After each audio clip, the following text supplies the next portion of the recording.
그동안 잘 지내셨어요?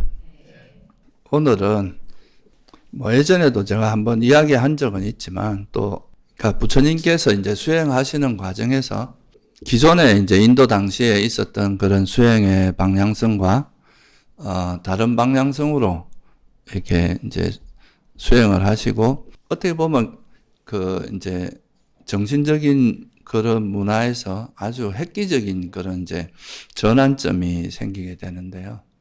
그 전환점에 이제 여러 가지가 있지만 오늘은 그 중에서 특히 이 선정이라고 하는 것과 그 선정을 기반으로 해서 이제 부처님께서 이제 부처님은 또 어떤 법문을 듣고 깨달으신 분이 아니고 스스로 이제 깨달은 분이다 보니까 이제 일반 우리 이제 부처님의 법문을 들은 제자들 같은 경우는 좀 그 부처님의 법문을 듣고 수행을 하기 때문에 다소 선정을 아주 깊이 있게 닦거나 신통을 얻거나 이렇게 산명을 얻거나 이렇게 하지 않고도 깨달음에 이를 수 있는데 부처님께서는 그래도 이제 최초로 법을 설하시고 진리를 깨닫는 그런 과정에서 꼭 필요한 게 바로 뭐냐 하면 이 선정을 기반으로 한 소위 말해서 신통, 삼명이라고 하는 게 있어요. 숙명통, 천안통, 누진통이라고 하는. 그래서 이제 그거를 통해서 좀 더 보통 사람들이 보는 것보다는 훨씬 많은 거를 보시고 나서 깨달음에 이르는 그런 과정을 거치게 된 거죠. 그죠? 그래서 그런 부분에 대해서 조금, 그리고 이제 그 과정에서 이제 그런 삼명을 얻고 그걸 통해서 이제 깨달음에 이르는 그런 과정들을 좀 더 자세하게 한번 살펴보려고 합니다. 그래서 부처님께서도 과거에 이제 그 자이나교나 이런 데 있는 이제 그 자이나교의 그 교주가 마하비란가 있는데 그분들이 자기는 이제 일체지가 항상 현존한다 이렇게 말을 하고 그랬거든요. 그러니까 이제 부처님께서는 부처님 스스로는 일체지가 항상 행주자원은 잠잘 때고 뭐 어느 때고 항상 있다 이렇게 보진 않으셨어요. 그렇게 말하면 오히려 당신을 이제 비방하는 거다. 그게 아니라 나는 오히려 삼명을 갖춘 자다 이렇게 말해야 그게 올바른 말이다. 이렇게 이제 설하신 경전이 와차고따 삼명경이라는 경이 있습니다. 맞지마니까에 보면. 그래서 와차여 사문고따마는 삼명을 가진 자이다라고 설명하면 그거는 이제 내가 말한 대로 말하는 것이고 거짓으로 나를 헐뜯는 것이 아니고 어떤 이유로도 이 주장이 비난받지 않을 것이다. 이제 아무래도 부처님을 좀 과하게 이래 좀 우상화하고 신격화하다 보면 부처님께서 막 모든 걸 다 아는 일체지를 갖춘 전지전능한 그런 존재로 이야기하기도 하는데 부처님 스스로는 이제 당신이 삼명을 확실히 깨달은 거다. 그렇게 이제 말씀을 하셨는데요. 삼명이라는 것이 이제 불교에 있어서는 되게 중요한 역할을 하고 부처님께서 스스로 알고 보신 거.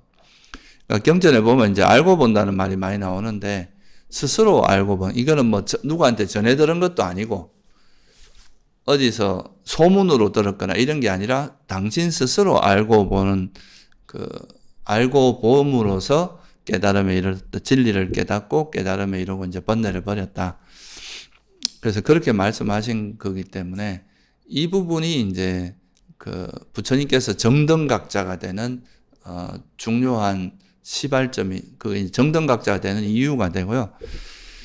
그래서 그걸 통해서 이제 진리를 깨달아서 우리 중생들의 괴로움을 일으키는 중생들에게 괴로움을 일으키는 번뇌를 완전히 소멸했다. 이게 이제 부처님의 일대기에서 가장 중요한 사건입니다. 그래서 오늘은 거기에 대해서 조금 이제 자세히 한번 살펴보겠습니다. 그러니까 부처님께서 이제 획기적인 전환점이 된 게 몇 가지가 있는데 그 중에서 이제 첫 번째가 이제 선정을 수행에 활용했다는 거죠. 이제 부처님 당시에도 삼매라고 하는 건 있었어요. 그죠? 삼매가 있었는데 그 삼매의 형태가 뭐 정확히 기록으로 남아있지는 않지만은 약간은 뭐 좀 기술적으로 이렇게 집중하는 그런 형태로 이제 이루어진 것 같은데 부처님께서 하신 방법은 그러니까 이제 어떻게 보면 당신의 마음을 정화해서 그러니까 마음에 있는 그런 감각적 욕망이나 또 해태원침이나 성냄이나 해태원침이나 들뜸, 의심 이런 우리 마음에 있는 해로운 법들을 내려놓음으로써 그렇게 해서 이제 삼매되는 이런 방식을 어린 시절에 이제 당신께서 경험을 한번 하신 적이 있어요. 그 경험을 잘 이제 기억하고 아무래도 그런 경험을 하고 나면 이게 이제 아주 인상적인 경험이니까 잘 안 잊어버리고 있다가 나중에 이제 출가하신 다음에 외도의 다양한 수행법을 섭렵하신 후에 그런 것들을 다 이제 섭렵하고 나서 그걸로서는 이제 뭔가 깨달음에 이룰 수 있는 길을 못 찾으신 거죠.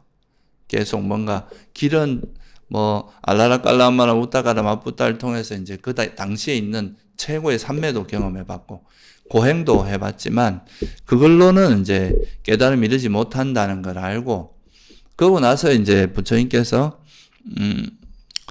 이 새로운 수행의 길을 모색하시다가 그때 이제 생각해내신 것이 어릴 때 그 들었던 색계 초선정, 그죠? 이 색계 초선을 통해서 이제 우리가 어릴 때 내가 들었던 요 초선을 활용해서 깨달음에 이룰 수 있진 않을까라고 이제 생각을 전환하신 다음에 그리고 나서 이제 결론이 뭐냐면, 그래. 이 색계 초선이 바로 깨달음의 길이다.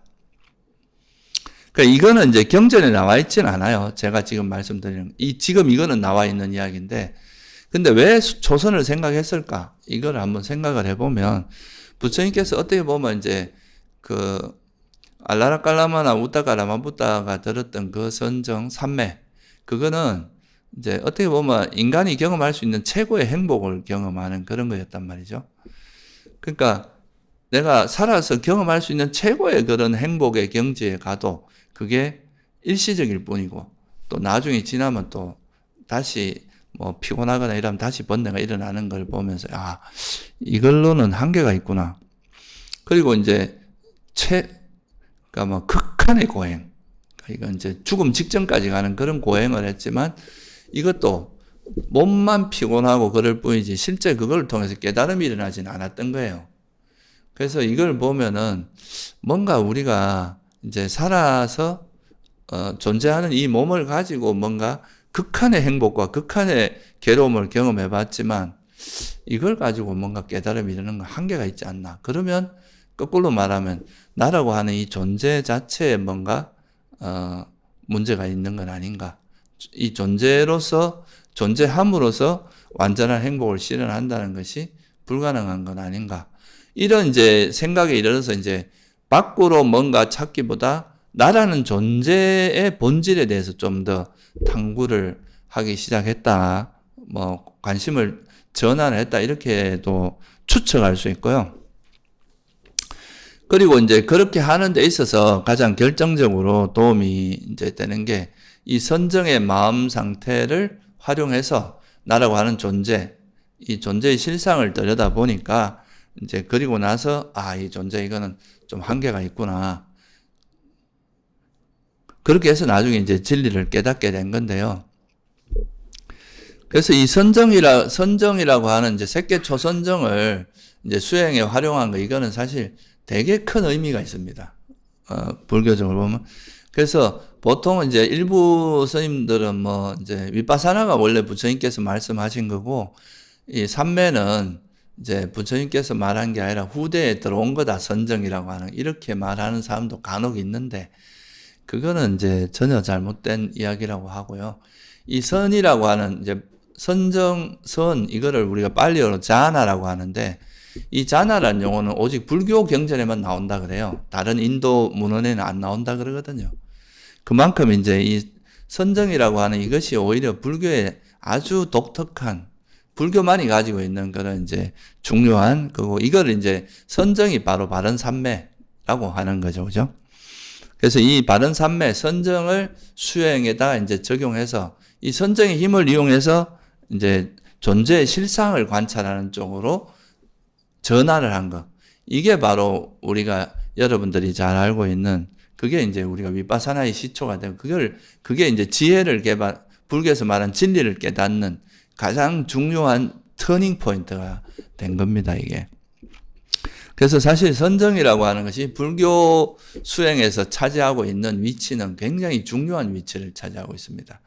그래서 부처님께서 이제 이 선정과 깨달음, 그러니까 우리가 수다운 사다음 이런 있잖아요. 그죠? 성자가 되는 그 깨달음, 이 두 가지가 특별한 법이라 그랬거든요. 다른 거에 비해서. 그래서 이 선정도 굉장히 중요한 그런 영역을 차지하고 있다. 이렇게 볼 수 있고, 또 이건 뭐 잠깐 여담으로 말씀을 드리면 요즘 와서 이제 아무래도 과학도 발전하고 뇌과학 같은 것이 발전하다 보면 뇌가 이 물질과 마음을 좀 동일시하는 의식을, 그러니까 물질적인 현상을 이제 우리 마음으로 의식으로 보는 경향이 있는데, 이게 적어도 부처님께서는 그렇게 보진 않으셨어요. 그러니까 물질이라는 것과 정신이라는 것이 서로가 굉장히 밀접하게 관련되어 있고 서로 의지한다고는 말씀하셨는데, 두 가지가 물질이 곧 정신이고 정신이 곧 물질, 이렇게 말씀하진 않으셨거든요. 그러니까 물질을 조건으로 정신이 일어난다고 말할 수 있고, 또 우리 정신이 있어야 이 물질이 유지되는 것도 있고, 그렇게는 말했지만 이게 뇌라는 예를 들면 뇌와 우리 마음이 동일시되진 않았어요.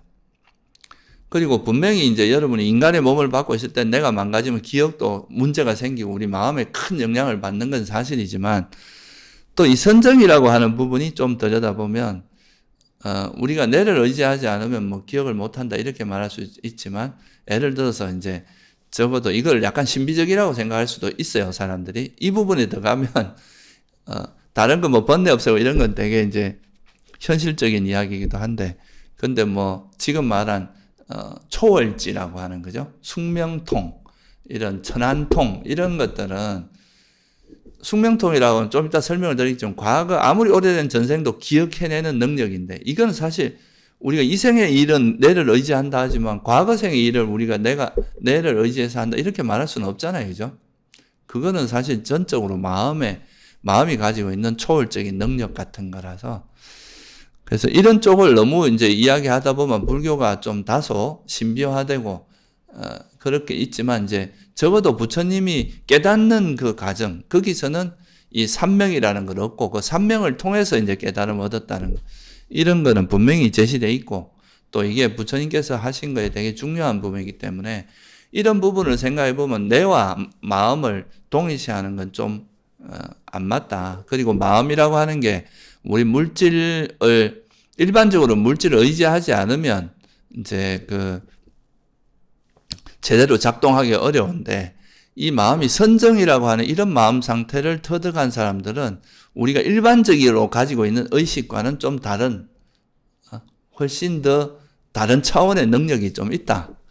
이렇게 우리가 상식적으로 생각하는, 그런 일반적으로 생각하는 것과는 다른 그런 거를 경험할 수 있는, 또는 이제 그런 초월적인 지혜가 생기는 것들은 다 이 선정과 관련이 있어요. 그러니까 이 선정의 마음이라고 하는 게 굉장히 좀 특별한 마음 상태다. 우리가 욕계에 살지만 색계 마음을 경험하는 거이기도 하고 무색계 마음을 경험하는 거기도 하고, 그러니까 뭐 이건 너무 깊이 이야기는 안 하고 그 정도는 여러분이 이해를 좀 해주시면 좋을 것 같아요. 그러니까 단순히 이제 우리가 제한된 우리 욕계 속에서 의식만 가지고 이야기하면 이제 어떻게 보면 뇌하고 의식을 좀 동일시하고 이런 것도 가능하겠지만, 적어도 여기서 조금 더 나아가서 부처님께서 깨달음을 얻을 때 그 깨달음의 과정을 봤을 때, 그때 일어난 일을 봤을 때는 그것만 갖고는 설명하기 힘든, 우리 의식이라고 하는 것은 물질에 의지하고 있지만 그것보다는 훨씬 더 많은 능력을 가지고 있다. 개발되지 않은 마음 상태는 똑같아요. 그렇지만 이게 이제 적어도 선정이나 이런 걸 닦아서 선정을 얻고 깨달음을 얻은 아라한들, 이런 분들의 의식 세계는 우리가 보통 사람들이 생각하는 것과 다른 능력이 있다. 그런 걸 좀 이해하시면 좋을 것 같아요. 그래서 이 선정이라고 하는 마음 상태는 일단은 좀 일반적인 의식과 차이 나는 게 뭐냐 하면, 일반적인 의식에서는 항상 오감이 작동하죠. 그죠? 우리가 아니비설신이라고 하는 오감을 통해서 듣기도 하고 듣고 보고 냄새, 맛, 감촉 이런 것들을 이렇게 우리 그런 자극을 받으면서 그걸 종합해서 어떤 의식이 일어나고 이런 방식이잖아요. 그죠? 근데 이 선정이라는 마음 상태는 일반적인 이런 의식과는 완전히 다르다 그랬죠. 그죠? 이건 일단 오감이 멈춥니다. 오감이 일시적으로 오감이 일어나지 않아요. 그러니까 보고 듣고 이런 게 없고 그냥 우리가 이제 소위 말하는 호흡 수행을 가지고 이야기하면 니미따라고 하는 그거와 완전히 몰입돼서 다른 대상에 대한 인식이 아예 일어나지 않고 오직 니미따만 알고 있는 상태가 쭉 이어지는 상태이기 때문에 시간과 공간이 느낄 수 없고 시간도 못 느낍니다. 그래서 선정에 딱 들어가는 순간부터 나올 때까지 시간 개념이 전혀 없어져요. 나오고 나서야 내가 이거 그런 상태에 빠져 있었구나라는 걸 아는 거지 선정에 들어있을 때 그 시간 개념을 느낄 수가 없습니다. 공간도 마찬가지. 우리가 시간과 공간은 사실 우리가 정보를 통해서 뭐랄까 구성하는 거거든요. 여러분이 이렇게 여기 눈을 감아도 지금 그 법당 안에 있는 이 여러 가지 상황들을 머릿속에 다 그릴 수 있잖아요. 그죠? 이거는 우리가 공간적으로 공간을 구성하는 그런 능력이 있습니다. 우리가. 시간도 변화를 통해서 감지하는 거거든요. 그 시간을, 이 시간이 상대적이라는 이런 거를 최초로 이제 이야기하신 분이 아인슈타인이죠. 그죠? 이 시간이라는 거는 우주 한 공간에 나가서 주위에 비교 대상이 없는 곳에 가면 내가 움직이는지 안 움직이는지 시간이 흐르는지 안 흐르는지 이런 걸 거의 모릅니다. 그래서 이것도 사실 시간이라는 것도 우리가 이제 정보가 뭔가 변화를 통해서 시간을 느끼는 거잖아요. 그래서 이게 선정이란 마음 상태가 정말 개상한 마음 상태입니다. 개상하다기보다 특별한. 그러니까 우리가 일반적으로 경험하고 있는 뭐 이렇게 보고 듣고 이런 것도 없고 그냥 시간의 개념이나 공간 이런 게 없이 그냥 뭐 좀 어떻게 말하면 이 우주 속에 오직 숨을 이 마음만 딱 존재하고 있고 다른 외부 대상이 전혀 없으니까 우리가 어떤 접촉이 없으면 그 대상은 우리한테는 없는 거잖아요. 인식이 안 되니까, 그죠? 그러니까 아주 특별한 그런 마음 상태이기 때문에 이런 상태가 됐을 때 마음의 능력이 극대화된다. 기존에 우리가 이제 이런 오감이나 이런 거에 통해서 갇혀있던 우리 어떻게 보면 이제 오감이라는 게 우리 몸하고 관련이 있잖아요. 그죠? 그러니까 이게 선정이라는 게 어떻게 보면 몸을 좀 일시적으로 좀 초월하는 그런 유일한 어떤 마음 상태다. 이렇게 볼 수도 있는 거죠. 그래서 이게 아주 특별한 어떤 마음 상태고 이런 마음 상태에서 보통 의식에서는 할 수 없는 일들을 할 수 있게 된다. 이런 겁니다. 그래서 이제 이 선정이라고 하는 상태가 워낙 예를 들면 1시간, 2시간, 3시간을 들어갔다. 그러면 그 3시간 동안 단 한순간도 번뇌가 일어나지 않는 그런 상태인 거예요. 그러니까 우리가 보통은 보면 이제 번뇌들이 왔다 갔다 하고 그러잖아요. 그죠? 근데 그래서 이 상태가 정말 경전에 보면 이제 하나에 몰입되어 있으니까 집중되고 청정하고 깨끗하고 흠이 없고 오염이 사라지고 마음도 굉장히 부드러워지고 부드럽다는 것은 유연성이 유연하다는 거죠. 우리가 나이가 들수록 의식이 좀 경직되잖아요. 잘 안 바뀌잖아요. 그죠? 이거는 뭐라도 할 수 있는 굉장히 소프트한 상태가 된다. 그리고 활발하고 안정되고 흔들림이 없는 그런 마음 상태가 되는데 이런 마음을 그냥 단순히 옛날에 인도 당시에는 이런 상태를 단지 즐기고 그 상태에 이 행복에 안주하고 있었던 거죠. 그때 당시는. 알라라깔라마 이제 외도의 수행자들은 이 선정 삼매의 상태에 들어가서 그 행복함을 즐기고 그 상태에서 안주하고 있었는데 부처님은 이 깨끗하고 집중되고 아주 흔들림이 없는 마음을 나라는 존재의 실상을 통찰하는 쪽으로 활용했다는 거죠. 이 존재의 실상을 보는 쪽으로 돌려서 그거를 했다는 것이 엄청난 인식의 전환이라고 볼 수 있어요. 나라고 하는 존재의 실상을 보는데 활용했다는 거죠. 그래서 이제 그렇게 바라보고 나니까 이제 그걸 통해서 우리가 이제 나라고 하는 존재의 실상이 뭔지를 정확히 꿰뚫고 또 거기서 그걸 모르기 때문에 일어났던 그 가래의 본질을 또 꿰뚫어 알고 그걸 통해서 이제 해탈하게 되는 이런 과정을 거치게 됩니다. 그래서 부처님께서 이제 이렇게 이제 어릴 때 들었던 그 초선이라고 하는 선정을 딱 전환한 생각하시고 이게 깨달음의 길이라고 생각하신 다음에 초선에서 이제 또 할 수 있지만 이제 여기서 좀 더 선정을 개발해서 초선, 그 다음에 2선, 3선, 4선까지 개발한 다음에 이 4선을 활용해서 이제 이 나라는 존재와 세상의 실상을 보는 쪽으로 이제 마음을 돌리게 된 겁니다. 근데 이렇게 하는 데 있어서 이제 왜 우리가 이 존재에 관한 문제는 굉장히 많은 의심들이 있잖아요. 그죠? 그러니까 우리가 세상에서 나는 도대체 뭔가? 이런 의심. 그러니까 이게 이제 인도 당시에도 이런 거에 대한 고민들이나 의문들이 많이 있을 거 아니에요. 그죠? 그러니까 그거를 이제 초기 경전에 보면은 이 존재에 대해서 가지고 있는 사람들이 가지고 있는 의심을 한 16가지로 표현을 하고 있습니다. 그 뭐 어떤가 하면 예를 들면 나는 존재하긴 하는가? 난 존재하지 않는가? 내가 존재하는가? 존재하지 않는가? 이렇게 이제 의심을 할 수도 있고 그 다음에 뭐 제일 많이 하는 의미 나는 도대체 뭔가? 나는 무엇인가? 나는 어떠한가? 나는 과거에는 어떠했을까? 그리고 내가 지금 현재 태어나 있는데 어디서 왔고 죽어서는 또 어디로 갈 것인가? 이런 게 다 이제 보통 존재들이 가지고 있는 대표적인 의문이라는 거죠. 그리고 과거에는 존재했나 안 했나 비슷한 의문이죠. 과거에는 내가 뭐였고 나는 과거에 어떠했고 과거에는 무엇이었다가 무엇으로 변했는지 또 미래에는 존재할 것인지 존재하지 않을 것인지 미래에는 나는 도대체 뭐가 되고 미래에 어떻게 되고 어떤 모습일까 이런 식의 이제 의심들이 쭉 있고 그래서 그것 때문에 우리가 이제 깨달음을 얻지도 못할 분들은 항상 뭔가 마음이 이리로 갔다 절로 갔다 계속 헤매게 된다는 거죠. 그래서 이런 의문을 풀기 위해서 이제 이게 보통 이제 존재들이 가지고 있는 의문들인데 그거를 푸는 방법이 이제 출가한 목적이기도 하고요. 이제 도대체 이 존재가 이렇게 태어나서 왜 이런 문제가 생기고 왜 생로병사를 겪으면서 이런 고통을 겪는지 이런 거를 이제 하는 그 과정에서 부처님께서 이제 이 활용한 것이 아까 말했듯이 선정이라고 하는 그 선정이라는 아주 특별한 마음을 활용해서 이걸 통해서 그러니까 지금 그렇잖아요. 지금 의문이 그런 거잖아요. 내가 지금 현재 나라는 게 도대체 뭐고 내가 진짜 존재하는지 이런 거와 과거에는 어땠는가? 그럼 지금은 있는데 그럼 내 과거에는 어땠는가? 또 내가 죽은 미래는 어떨 것인가?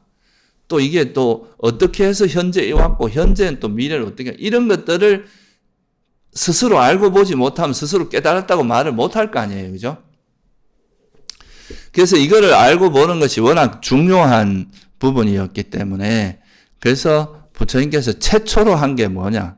이제 이런 거를 깨닫고 나서 선정의 힘을 이제 이런 의문들이 있었고 우리가 이 의문을 풀지 못하면 이제 진리를 깨달을 수가 없기 때문에 첫째는 이제 당신이 현재에서부터 이 마음이라고 하는 게 우리가 여러분들도 그렇거든요. 대개 이제 삼매를 좀 닦아서 마음이 청정해지면 보통 우리가 하루 전도 잘 기억을 못 하는데 이거를 계속 이렇게 꼬리에 꼬리를 물고 타고 들어가면 이게 이제 초보자들이 아니라 이제 수행자들이 만약에 이제 그 과거 전생을 기억하는 쪽으로 갈 때 청정노론이라고 하는 거기 주석서에 보면 나오는 게 현재부터 계속 거꾸로 백을 해 나갑니다.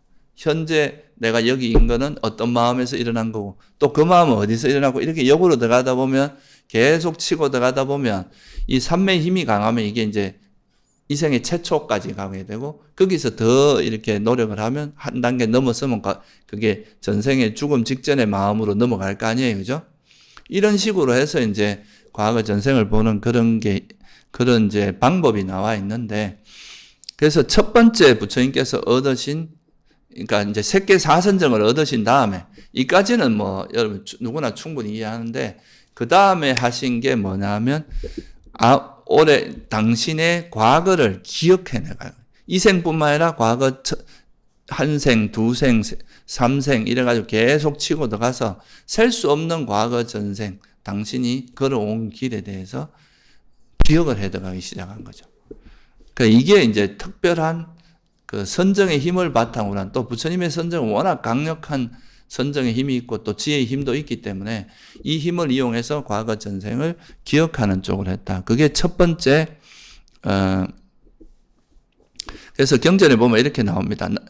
그러니까 색계 사선정에서 나오고 나서 그런 나는 이같이 마음이 집중되고 청정하고 깨끗하고 흠이 없고 오염물이 사라지고 부드럽고 활발하고 안정되고 흔들림 없는 상태에 이르렀다. 이건 선정의 마음 상태로 있다가 선정에서 이제 출정이라고 하거든요. 선정에서 다시 일반 의식으로 나올 때 선정의 그 마음 상태가 선정에서 나왔다고 해서 갑자기 번뇌가 일어나고 이러지는 않을 거 아니에요. 그죠? 그래서 이제 이런 상태에 나왔을 때 이거를 전생을 기억하는 지혜로 마음을 향하게 했다. 그러니까 이 깨끗한 마음을 전생으로 주의를 돌리기 시작한 거예요. 과거 전생.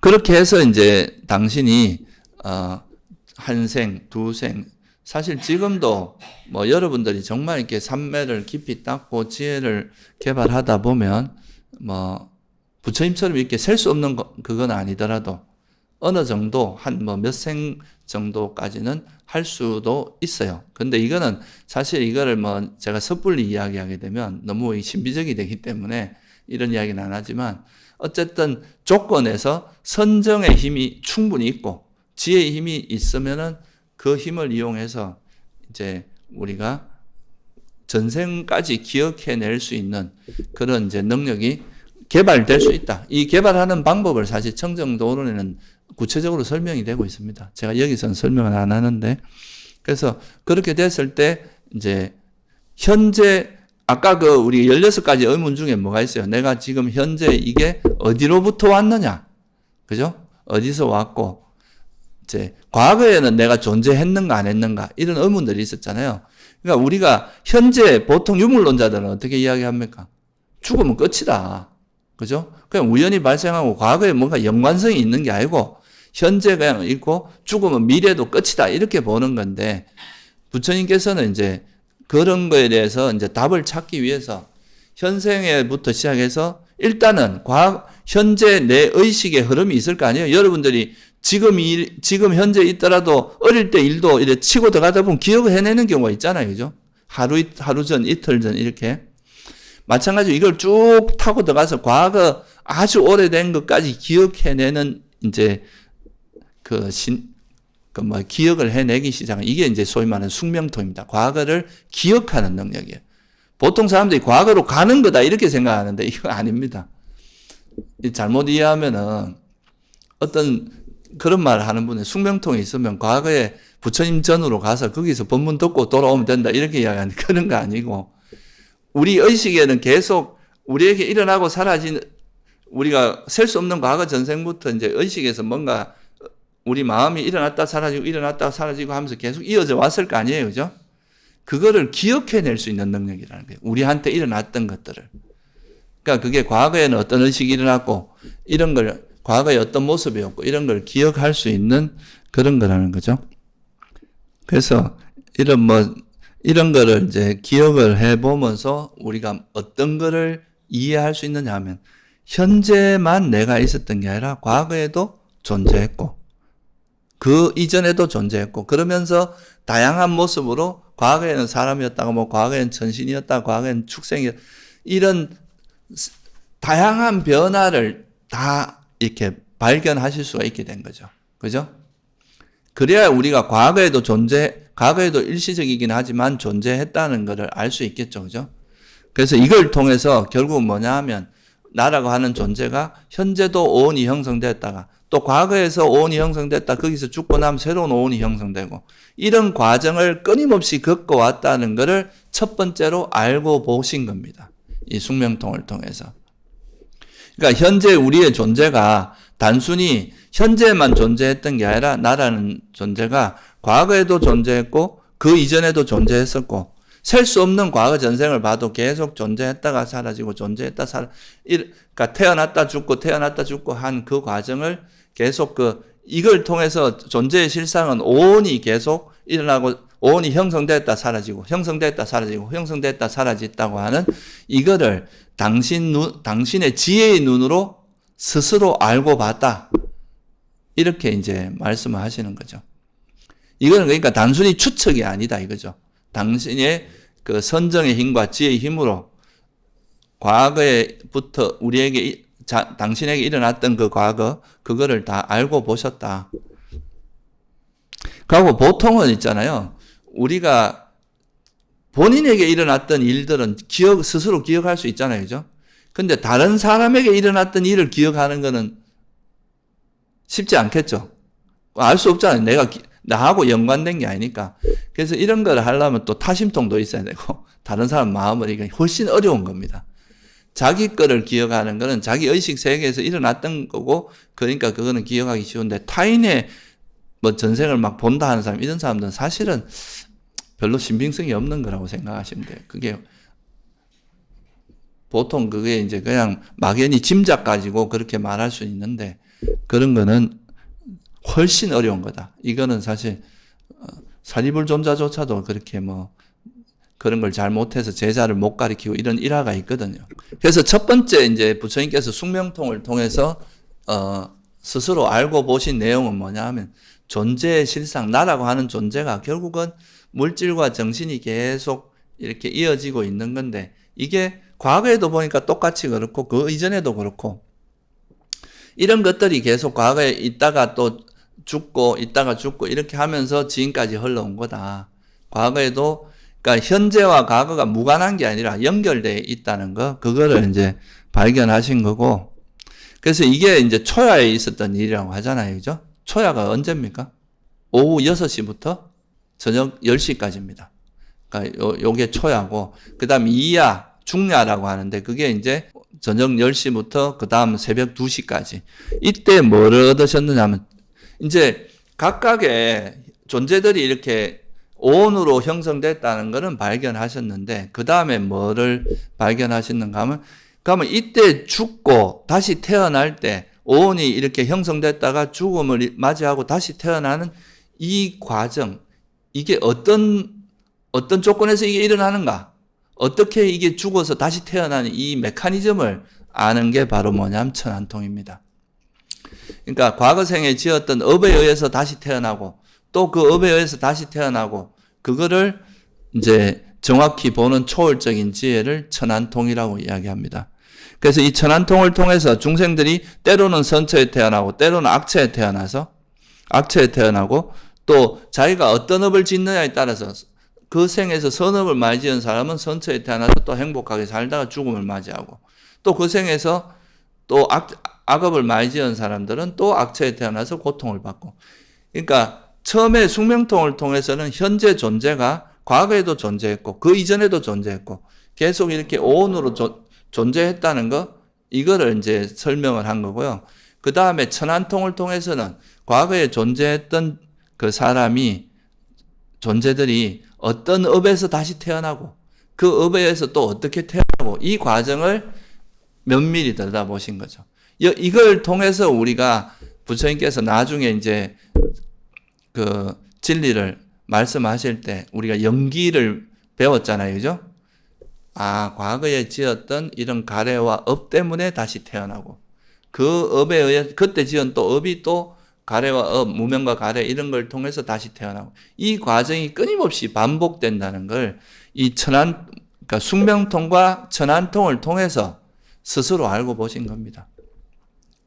이런 걸 스스로 보지 않았다면 그렇게 진리를 선언하기 어렵다는 거죠. 그래서 처음에는 이제 그 중생들의 현재부터 과거에 있었던 그거를 기억해내는 능력, 이게 소위 말하는 사띠의 힘입니다. 강력한 사띠의 힘이에요.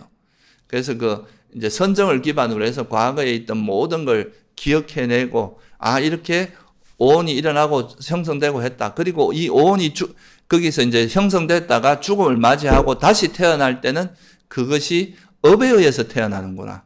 이거를 또 천안통을 통해서 발견한 거죠. 그러니까 그 업을 지탱하는 것도 뭐라고 우리가 알고 있어요? 가래, 그죠? 집착 때문에 가래가 업을 일으키고, 그 업에 의해서 태어나고 또 그래갖고 태어났다가 살다 보면 그 일생 동안 우리가 수많은 또 업을 짓잖아요. 그죠? 선업을 짓고 해로운 업도 짓고 그 죽음 직전에 또 나타나는 그 업에 의해서 또 이 업이 선처에 태어나게 만들게 선업이 나타나면 선처에 태어나고 악처에 나면 이렇게 끊임없이 윤회하는 과정을 이제 그 숙명통과 천안통 이 두 가지를 통해서 이제 스스로 알고 보신 거예요. 그러니까 이게 그래서 이 이제 삼명이라고 하는 숙명통, 천안통 이게 되게 중요한 겁니다. 하나가 더 이제 누진통은 번뇌를 버리는 건데 그래서 숙명통과 천안통을 통해서 기초를 다 보신 거죠. 기본적인 건 다 보신 다음에 이제 삼야, 후야라 그러죠. 오후 이제 새벽 2시부터 새벽 6시까지. 요때 이제 누진통이라고 그때 이제 진리를 깨닫게 됩니다. 이 숙명통을 통해서 본 것과 스스로 알고 보신 것. 그다음에 이제 천안통을 통해서 알고 보신 것.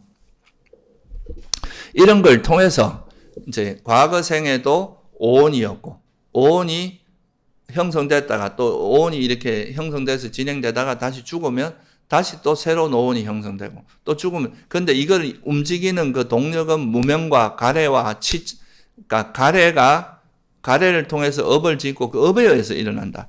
그래서 여기서 부처님께서 또 발견하신 게 바로 여러분이 많이 들어보셨던 영기라는 가르침이에요. 아, 이 세상에 있는 모든 건 다 조건에서 만들어지는 거구나. 이게 그냥 일어나는 게 아니라 조건에서 만들어지는 거고 이 세상에 있는 내가 과거를 아무리 기억해봐도 물질과 정신을 벗어난 건 없던 거예요.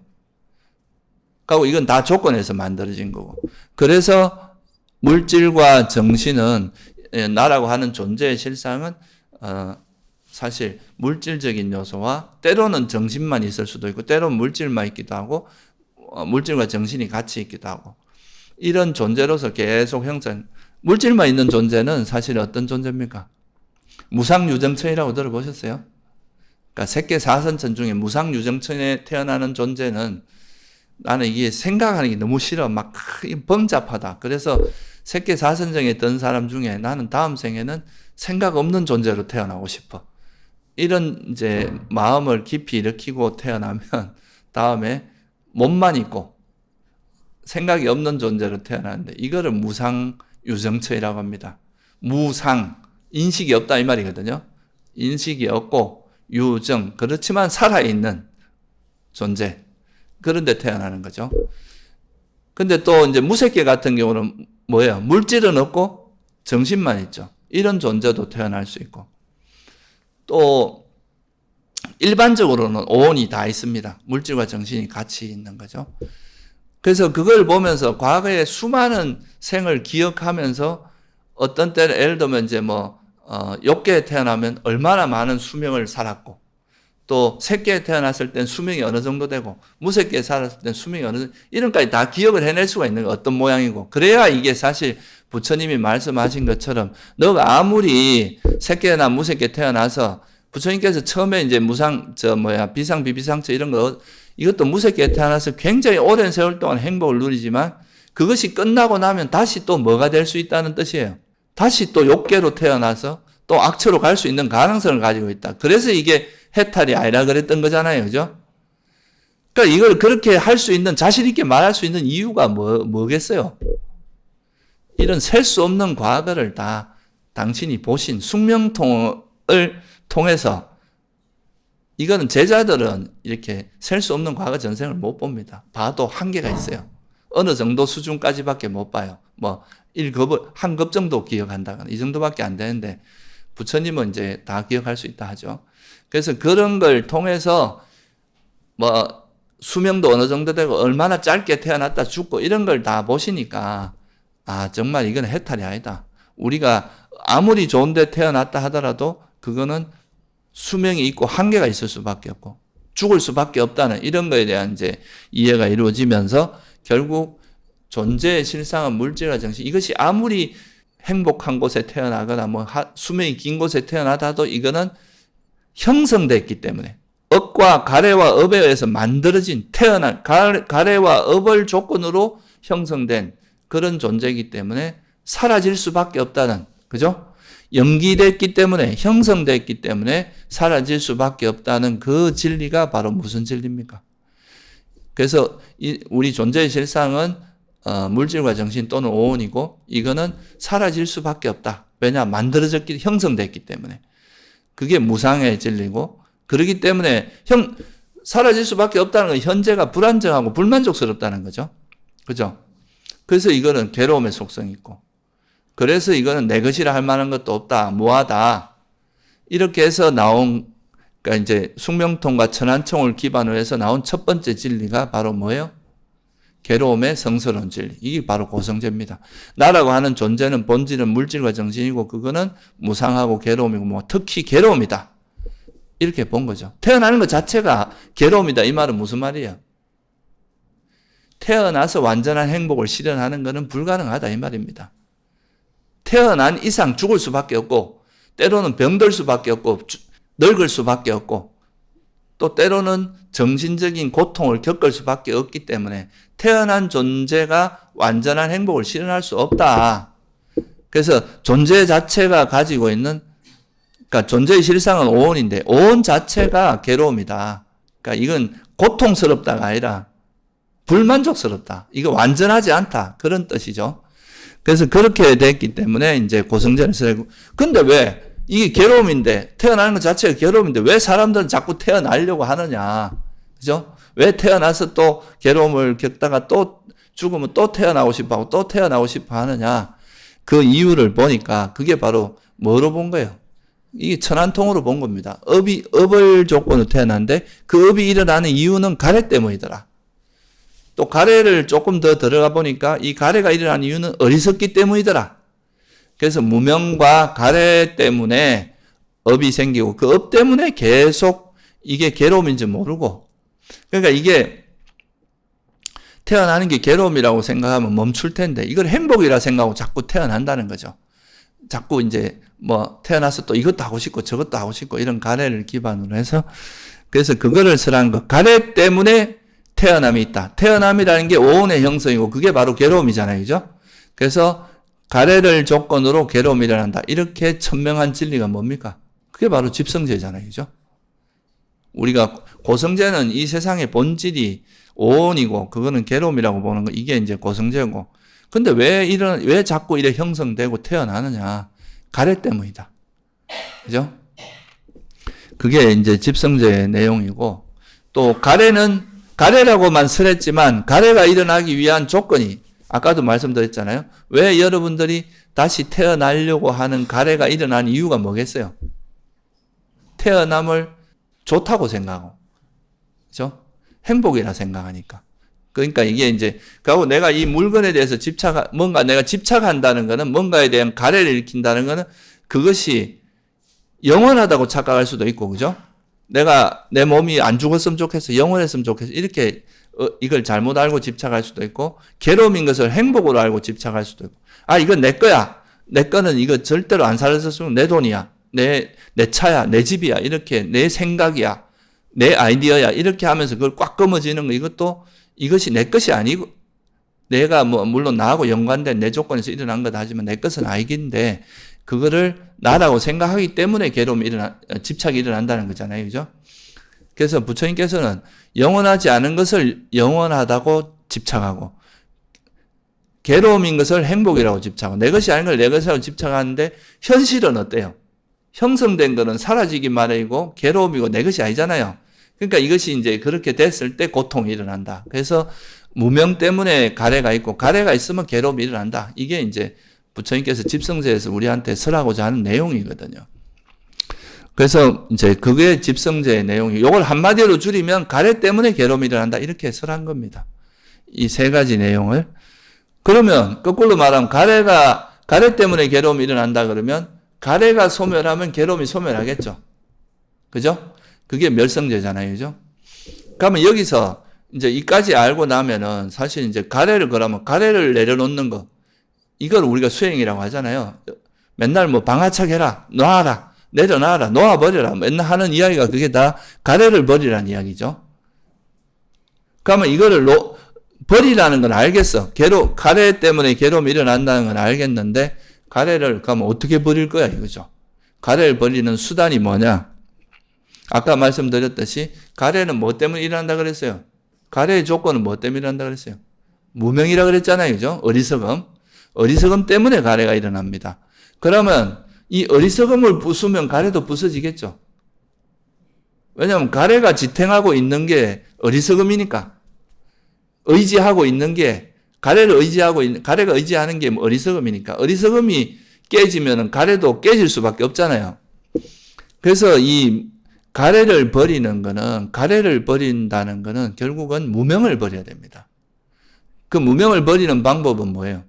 무명이라는 게 진리에 대해서 뭐 특별히 말하면 이 고성제에 대한 무지인데 좀 줄여서 말하면 그러니까 이 고성제를 통찰하는 걸 뭐라 그럽니까? 진리 사성제를 통찰하는 걸 뭐라 그럽니까?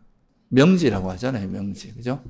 그러니까 무명과 명지가 반대란 말이에요. 경전에 보면 무명은 사성제에 대한 무지다 이렇게 나오고요. 명지는 사성제에 대한 지혜를 명지라고 하는 거예요. 그래서 우리가 사성제란 진리를 깨달으면 뭐가 사라집니까? 무명이 완전히 사라진다 이 말이에요. 무명이 사라지면 무명을 의지하고 있던 뭐가 사라질 수밖에 없어요. 가래가 버려질 수밖에 없다. 그래서 이 가래를 버리는 이제 가장 강력한 무기가 뭐라는 겁니까? 바로 지혜입니다. 명지.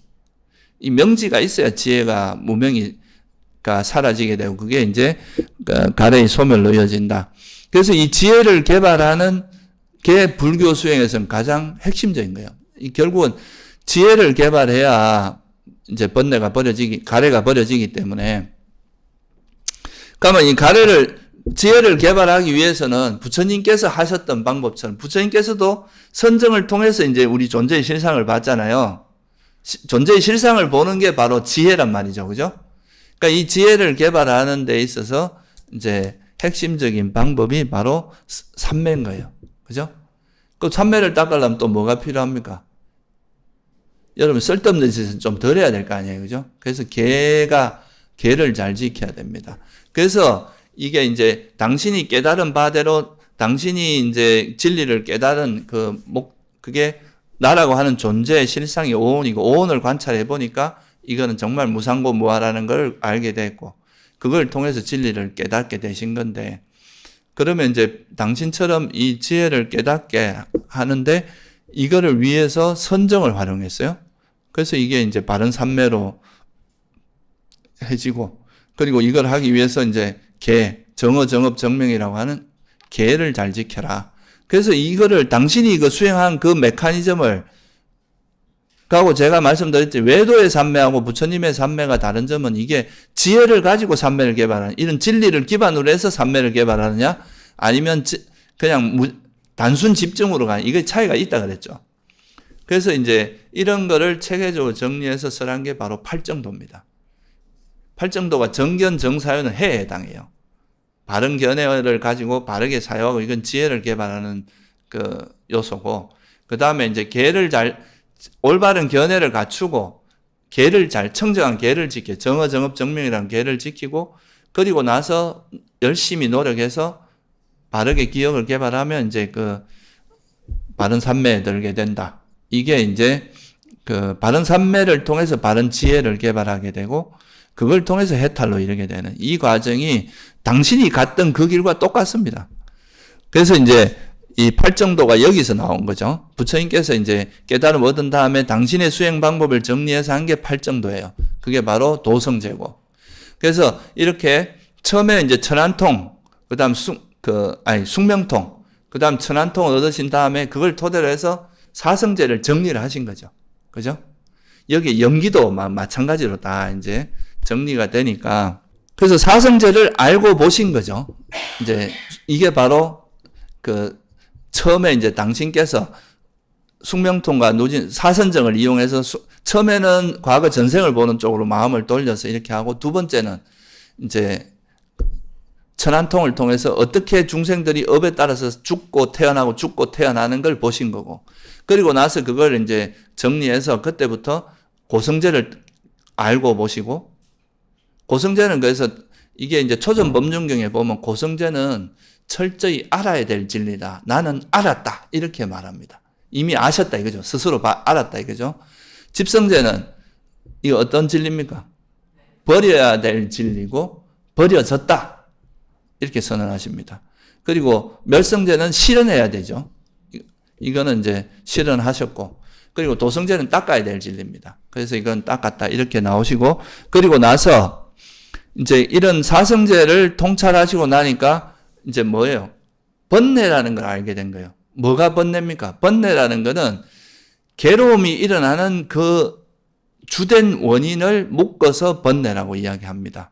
그러면 지금 아까 제가 말씀드릴 때 이 괴로움이 일어나는 핵심적인 게 뭐라 그랬어요? 가래라 그랬죠. 그죠?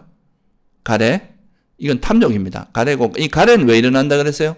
무명 때문에 일어난다 그랬잖아요. 그래서 무명과 가래를 번뇌라고 하는 거예요.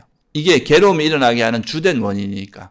그래서 우리가 보통 번뇌라고 하는 거는 무명과 가래를 번뇌라고 하는 겁니다. 이 가래를 좀 나누면은 존재에 대한 가래, 존재에 대한 욕망과 뭐로 나눌 수 있어요? 감각적 욕망, 존재에 대한 욕망, 이렇게 두 가지 나누면 무명, 감각적 욕망, 그 다음에 존재에 대한 욕망, 이렇게 나누면 이걸 무명이라고 해요. 근데 보통 이제 주석서에서 여다 사경까지 집어넣어서 이제 무명이라고 보통 표현하는데, 우리가 니까야 경전에는 보면 무명과 가래, 가래를 좀 나누면 감각적 욕망, 그 다음에 존재에 대한 욕망, 이렇게 해서 요 세 가지를 번뇌라고 하는 거죠. 그래서 진리를 깨닫고 나니까 이 번뇌가 뭔지도 알았을 거 아니에요. 그죠? 왜냐하면 집성제에서 나오는 거니까 번뇌가 뭔지도 아셨고, 번뇌가 왜 일어납니까? 어리석음 때문에. 번뇌는 번뇌가 부르는 겁니다. 어떻게 보면. 그래서 이제 번뇌가 왜 일어나는지, 번뇌의 소멸도 아셨고, 번뇌를 어떻게 하면 소멸할 수 있다? 이거는 이제 명지를 개발해서 하는 도성제를 깨달았으니까 그것도 다 알았을 거 아니에요. 그래서 진리를 깨달으니까 그 다음에 나온 게 뭐예요? 이게 이제 니까에 보면 이렇게 나옵니다. 빼먹었네. 그래서 이제 이게 이렇게 처음에는 이제 숙명통으로 가고 그 다음에 천안통을 하고 난 다음에 그 다음에 이렇게 합니다. 그는 이제 사선정에 나와서 아까 집중되고 뭐 청정하고 깨끗하고 흠이 없고 오염이 사라지고 부드럽고 활발하고 안정되고 흔들림 없는 상태에 이르렀을 때 모든 번뇌를 소멸하는 지혜로 마음을 향하게 했다. 이렇게 하니까 첫째 뭘 알았느냐면, 그런 나는 이것이 괴로움이다 라고 있는 그대로 깨뚫어 알았다. 이것이 괴로움 집성제, 그 다음에 이제 이것이 괴로움의 일어남이다 라고 왜 일어났다는 거예요? 무명과 가래 때문에. 그죠? 그리고 이것이 괴로움의 소멸이다. 이건 뭐예요? 무명의 소멸이, 가래의 소멸이 괴로움의 소멸이겠죠. 그죠? 그래서 그걸 깨달았고, 그리고 이 괴로움의 소멸로 인도하는 도닦음은 뭐라고 보신 거예요? 팔정도다. 팔정도고 중도다. 이렇게 이제 깨달았고, 그리고 나서 그 다음 구절이 뭐냐면, 이것이 번뇌다. 이것이 번뇌의 일어남이다. 이게 번뇌의 소멸이다. 이게 번뇌의 소멸로 인도하는 도닦음이다. 번뇌라는 건 아까 말할 때 뭐예요? 무명과 가래입니다. 그리고 이 번뇌가 이제 일어나는 거는 무명이 무명을 부르고 또 가래가 무명, 번뇌가 번뇌를 부른다고 보면 돼요. 번뇌가 일어나고 이 번뇌가 소멸하는 것은 멸성제고죠. 그러니까 번뇌를 소멸로 인도하는 도닦음이 바로 팔정도잖아요. 그죠? 이게 지혜를 개발함으로써 무명을 타파하니까 가래도 버려지는 이런 방향인 거죠. 그래서 그렇게 하니까 이제 번뇌가 소멸했잖아요. 그래서 이게 누진통입니다. 이 누라는 게 번뇌의 누자거든요. 이 누자는 흐를 누자예요. 원래 번뇌가 빨리어로 뜻이 뭐냐면 아사와라고 하는데, 이게 흐르다, 빠져나오다 이런 뜻이에요. 여러분 이제 이게 우리가 이런 건물에도 조금만 틈이 있으면 물이 새잖아요. 그죠? 그러니까 이 마음 상태는 너무나 미세해서 우리가 욕계, 색계, 무색계 어디라도 흘러나온다. 이런 뜻이에요. 최상의 세계에 태어나도 우리가 아란이 되기 전까지는 계속 우리 마음에서 삐져나오고 흘러나오는 마음 상태다. 이런 뜻이죠. 새 나온다 이 말이에요. 그거. 아무리 막으려고 해도 새 나온다는 거예요. 우리도 절에서 그 방수하는 게 참 어렵거든요. 이게 참 여러 번 해도 이게 또 어딘가 새고 하는데, 이게 실제로 이게 마음도 이게 정말 우리는 번뇌를 안 일으키고 싶지만 이게 무명과 가래가 남아있는 한은 조금만 방심하면 또 슬 흘러나온다 이거죠. 그래서 이 번뇌는 흐를 누자, 그러니까 이제 중국에서는 흐를 누자로 쓴 거고, 이 번뇌가 다할 진자예요. 번뇌가 다 소멸해서 없어지게 만드는 그런 지혜다 이 말이죠. 그래서 이걸 누진통이라고 이야기합니다. 결국은 이제 우리가 불교 수행에서 핵심적인 것은 바로 번뇌를 소멸하는 이 신통을 개발하는 게 깨달음이라고 하는 겁니다. 그런데 이제 부처님께서는 최초에 깨달으신 분이고 스스로 깨달은 분이기 때문에 숙명통이나 천안통 이런 게 반드시 필요했어요. 왜냐면 스스로 알고 보지 않은 상태에서 그럼 뭐 당신이 전생도 모르는데 어떻게 전생 이야기를 하냐 이러면 할 말이 없잖아요. 그죠? 우리 존재가 이 생 여기만 있고 과거에 존재하는지 아는지 스스로 알고 봤느냐 그러면 어디서 들었느냐 이렇게 말할 수도 있잖아요. 그러니까 이제 당신께서는 스스로 난 다 알고 봤기 때문에 이걸 내가 자신 있게 이야기하는 거다. 이렇게 하기 위해서는 당신은 꼭 천안통과 숙명통 이런 걸 꼭 필요하신 거예요. 이런 법을 선언하기 위해서는 진리를. 그래서 이제 그런 삼명을 통해서 그래서 부처님 스스로가 나는 전지전능한 사람이 아니라 삼명을 가진 자다. 삼명 이거는 이제 아주 중요한 거라는 거예요. 숙명통과 천안통과 누진통 이거를 갖추었기 때문에 이것이 진리다. 이것을 닦으면 너희들이 괴로움에서 벗어날 수 있고 번뇌를 벗어날 수 있다. 라는 것을 선언할 수 있다. 스스로 알고 봤기 때문에 이걸 통해서 스스로 알고 봤기 때문에 그렇다는 거죠. 그러니까 이제 이거는 부처님께서 깨닫는 과정에서도 보면 진리를 깨달음으로써 번뇌가 소멸됐잖아요. 그죠? 사성제를 깨달으니까 이제 당연히 번뇌도 소멸된 것. 이게 바로 그 번뇌를 깨닫는 거 이게 바로 완전히 이해하는 거죠. 그러므로서 번뇌가 사라졌어요. 놓아졌어요. 그러니까 사실 이게 중도는 이해하고 내려놓는 건데 지혜를 개발해서 번뇌를 놓는 과정입니다. 그러니까 가래를 내려놓는 게 이제 불교 수행인데 이 가래를 내려놓는 수단이 뭐라는 거예요? 지혜다. 그러니까 통찰. 그래서 이 지혜를 통해서 번뇌를 내려놓는 것이다. 그러니까 부처님께서도 사성제를 깨달음으로써 뭐가 벌어진 거예요? 번뇌가 벌어졌다고. 그게 누진통이잖아요. 그죠? 누진통이 된 이유가 바로 진리를 깨달음으로써. 그래서 부처님께서 나중에 깨닫고 나서 뭐라고 하셨냐 하면 왜 중생들이 윤회하느냐? 진리를 스스로 진리를 알고 보지 못하기 때문이다. 영기를 알고 보지 못하기 때문이다. 이렇게 말씀하시는 거예요. 그걸 알고 보면 우리가 이제 가래가 놓아지고 그러면 이제 번뇌 그 윤회로부터 벗어날 수 있을 텐데 그죠? 그래서 이 부처님께서 이제 수행하신 그 과정을 봐도 이 선정을 활용해서 그죠? 선정을 기반으로 해서 나라고 하는 존재의 실상을 깨뚫어 봄으로써 사성제를 깨달아 알게 되고 그 사성제를 깨달아 알므로써 번뇌가 소멸되는 가래가 놓아지는 이 과정으로 됐다는 것. 이거를 좀 이해하면 되고 그리고 결국은 이제 괴로움의 진리를 안다는 거. 그러니까 괴로움의 일어남, 근데 괴로움의 소멸로 인도하는 도닦음, 이거를 안다는 거는 다른 말로 하면 뭐예요? 괴로움은 다른 말로 하면 뭐하고 같은 말입니까? 괴로움이라는 단어를 여러분이 잘 이해를 해야 되는데, 불교에서 말하는 괴로움은 고성제를 한번 생각해 보세요. 뭘 괴로움이라 그랬어요? 예? 다섯 무더기 자체가 괴로움이다. 이랬잖아요. 그러니까 오온이 형성되는 것 자체가 뭐예요? 괴로움이니까, 사실은 이 괴로움 사성제를 다른 말로 하면 이렇게 표현해도 돼요. 오온과 오온의 일어남, 오온의 소멸로 인도하는 도닦음을 깨뚫어 하는 게 바로 사성제다. 이렇게도 말하죠. 그래서 경전에 보면 스스로 알고 보는 자는 뭐 괴로움에서 벗어난다 또는 뭐 번뇌를 멸한다 이렇게 할 때 사성제로 설명하는 경우도 있지만 오온의 일어남, 오온의 소멸로 인도하는 도닦음 이렇게 표현할 때도 있습니다. 똑같은 말이에요, 그게. 그리고 이제 부처님께서는 이렇게 이제 숙명통이나 삼명을 얻고 나서 누진통을, 그러니까 숙명통과 천안통을 얻으신 다음에 누진통을 얻었지만 부처님은 최초기 때문에 법을 설해야 되는 분이기 때문에 그런데 우리는 이제 이미 그 법을 들었기 때문에 사실 이 숙명통과 천안통이 없다고 해서 누진통이 안 생기는 건 아닙니다. 실제 이제 경전에 보면 수시마경이나 이런 데 보면 신통은 없는데 아란이 된 그런 사례가 되게 많이 나오거든요. 그러니까 이제 필수 조건은 아니다. 일반적으로 이제 후대 그 제자들의 깨달음에서는 현생에 일어나는 그 이제 연기 관계만 이해해도 현재 이렇듯이 과거도 이렇고 현재 이렇듯이 미래가 이렇다는 걸로 우리가 부처님의 가르침을 이미 들었기 때문에 그런 것도 가능하기 때문에 뭐 이게 숙명통이 천안통이 무조건 나라이 되면 다 산명이 있다 이렇게 말할 수는 없는 거예요.